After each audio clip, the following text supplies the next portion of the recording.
नुआकिरी तैयारी होइथिबा परजंग विधानसभा जनसाधारण आशीर्वाद रु मते विधायक रूपे पठेले मु समस्त को आपण माध्यम रे धन्यवाद देवी एवं ए वर्ष भितरे गुड़िए रास्ता अप्रूव होइजी सैंक्शन होइजी एवं शुभ दिया सलानी या पूर्व 3टी सीएमआरएल रे मुख्यमंत्री ग्राम संयोगकरण योजना रे 3टी रास्ता शुभ दिया सलानी। आज ये है चतुर्थ रास्ता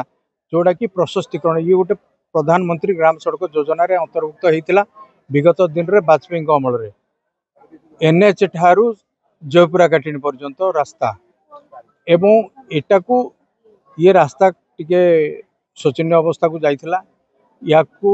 वाइडनिंग करने राज्य सरकार पाखे गोटे प्रस्ताव थिला आज 4.5 कोटी टंका सैंक्शन होइथिबा कारणरू आज शुभ दियागला एवं ये रास्ता जिते जल्दी हम गोटे वर्ष भितर पूर्णांग हम मु निश्चित भाव में आज दाबी करी जे ए गाँ ए अंचलर विकास पई ये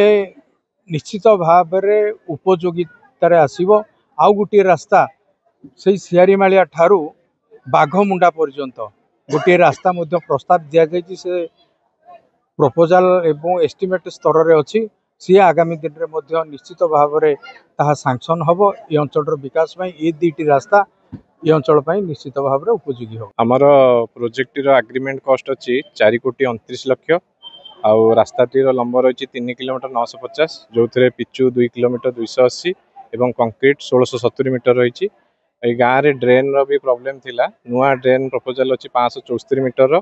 आउ से कलभट आम 11टी रखीचु आउ कामटी आमर संजय विनायक एजेंसी को अवार्ड होती आउ प्रोजेक्ट एग्रीमेंट आज डेट रे 19/7/2025 एवं कामटी 18 अप्रैल 2026 सुधा सरी। अधिक खबर पाई हम फेसबुक पेज को लाइक फॉलो एवं यूट्यूब चैनल को सब्सक्राइब करंतु।